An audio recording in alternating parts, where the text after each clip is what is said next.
give you a quick rundown on the Intoxalock ignition interlock device. I'm going to show you how to use it first, and then we'll talk about some of the other components and stuff that you need to watch out for. So you'll hit the black button, it'll come up, it'll say clearing, and then blow. When you blow in the device, you have to blow for 3 beeps, suck back through it for 2 beeps, and then blow again for another 2 to 3 beeps. When you do it, you got to kind of do it in one breath. You can't blow, stop, then suck, and blow again. It has to be one constant breath. Do it just like this. So, sorry, I'm trying to hold the camera and do this all at the same time. Okay, so he says blow.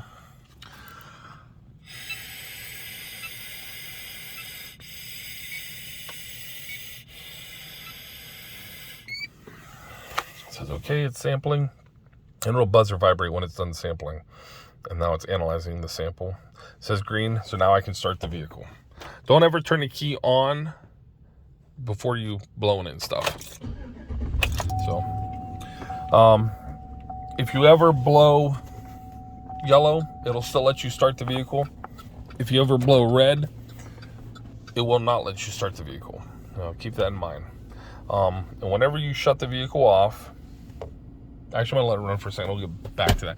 So this here's a GPS. All it does is, it doesn't track you driving down the road. All it does is allow Intoxalock to communicate with the system. One handy feature of that GPS is, if you say you go on vacation, you leave the vehicle at home. You come back from vacation, realize, oh crap, I missed my service date. At that point, they won't allow you to start the vehicle. So before the GPSs, you would have to have the vehicle towed to us for us to service it so you can drive the vehicle.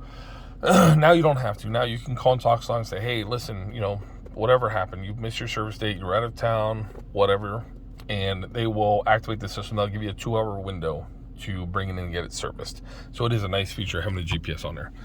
On the passenger side there is a camera. That camera just takes your picture while you're blowing in the machine. So the driver is the one that has to blow in the machine.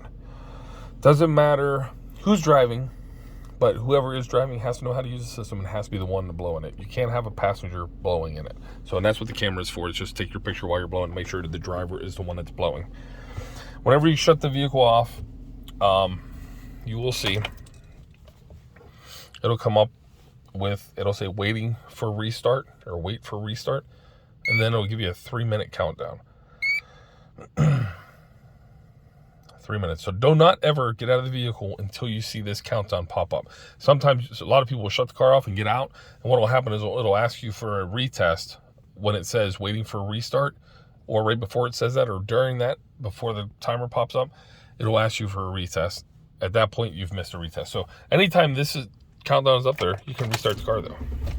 So as you can see, I restarted the vehicle, and that timer went away.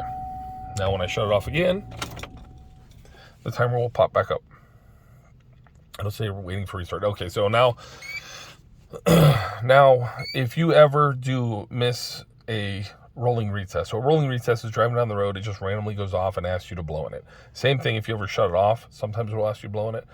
That's called a rolling retest. The rolling retest, you just blow in it the same way. You wait for it to tell you to blow, and then you blow. You don't have to hit the button or anything like that. Just wait for it. It'll come up, it'll say clearing, and then blow.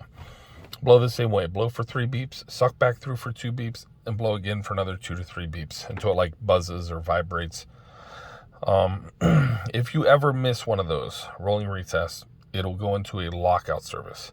Okay, on lockout service on our end, we do the same thing. It's just a recal for us. We just hook it up to the machine, recalibrate the handheld to basically reset it. But on Intoxalock's end, on a rolling retest, they do charge you a fee for that. We charge you a fee for our service for doing it, but they charge you a fee for getting a lockout. Now, the standard recalibrations, which you have a recalibration due in 30 days after installation, and then after that, it's every 60 days. So that recalibration, the regular scheduled recalibrations, the only fee that you have is the fee to us for us servicing the unit. Intoxalock does not charge you for that at all. They only charge you for a lockout service. But the lockout service is, like I said, I think it's like $75. So they add up quickly. So try not to get too many of those. I think that's it. Like I said, anytime this timer's up there, you can restart the vehicle anytime during this. You can get out of the vehicle whenever this timer comes up. You don't have to wait for it to count down. Just wait until you see the timer after it says waiting for restart before you exit the vehicle.